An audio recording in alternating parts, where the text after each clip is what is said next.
सबसे पहले वो खबर जो हर मम्मी पापा को सावधान करती है। ये खबर सोचने पर मजबूर करती है कि मम्मी पापा अपने बच्चों को डांटें या नहीं, उन पर हाथ उठाएं या नहीं, और अगर ऐसा किया तो कहीं उसका अंजाम ग्रेटर नोएडा डबल मर्डर जैसा खौफनाक तो नहीं होगा।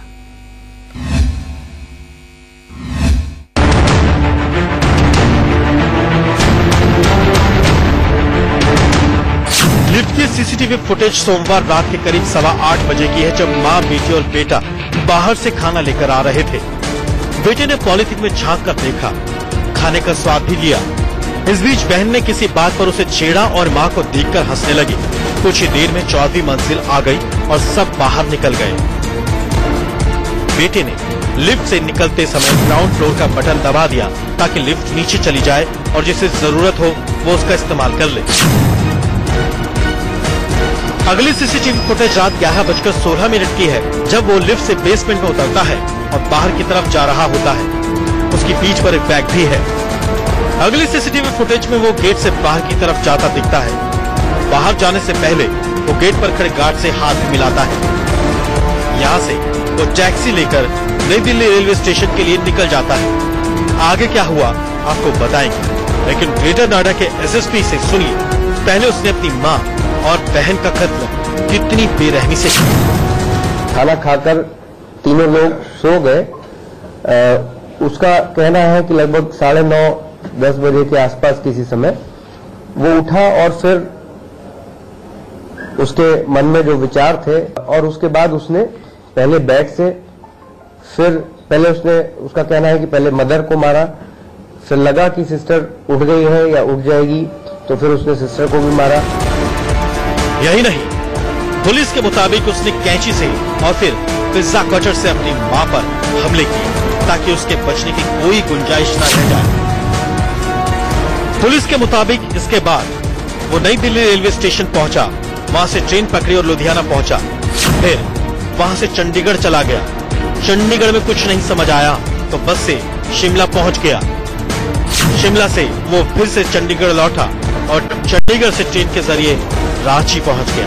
रांची से उसने एक बार फिर ट्रेन पकड़ी और मुगल सराय पहुंच गया। इस दौरान उसका बैग ट्रेन में ही छूट गया, जिसमें उसका मोबाइल भी था।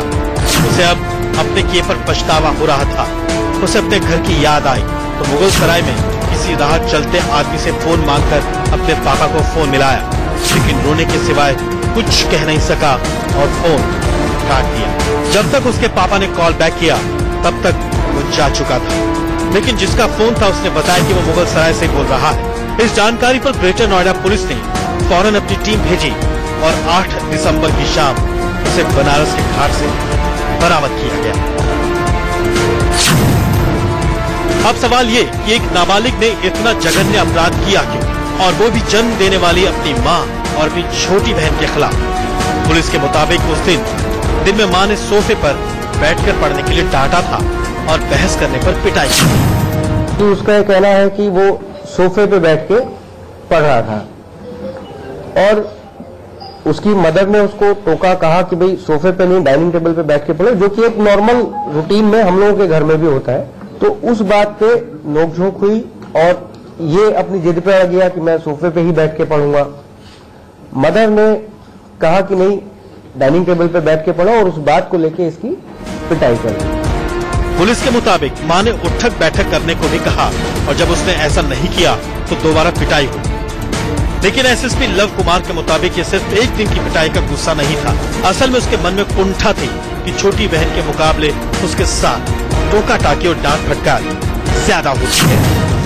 मुझे उसकी बातचीत से ऐसा लगा कि शायद वो ये महसूस करता था कि घर में ही जो दूसरा बच्चा है उसको ज्यादा तवज्जो मिलती है और मुझे कम तवज्जो मिलती है, और कहीं ना कहीं वो कुंठा जो थी वो उसके मन में घर करती गई। एसएसपी लव कुमार ने माना कि ये ऐसी घटना है जो बताते भी अजीब लगती है, लेकिन ये हर माँ बाप के लिए एक सबक है। उन्हें अपने बच्चों को समझने की जरूरत है। हर बच्चा अलग होता है, उसे समझते हुए उसके साथ वैसा ही व्यवहार करने की जरूरत है। इस वारदात ने लोगों के तो क्या, पुलिस के भी होश उड़ा कर रख दिए थे। घर में मां और बेटी का कत्ल हुआ था और 15 साल का बेटा फरार था। पुलिस शुरू से यह मानकर चल रही थी कि नाबालिग लड़के ने ही इस पूरी वारदात को अंजाम दिया है, लेकिन पूरी कहानी का पता तब चला जब नाबालिग लड़का पुलिस की गिरफ्त में आया। अब लड़का पुलिस की गिरफ्त में है और उसे जुवेनाइल जस्टिस बोर्ड के सामने पेश किया जाएगा और फिर आगे की कार्रवाई तय होगी। ताहिर सैफी के साथ Naresh Biswani, greater Noida, India news.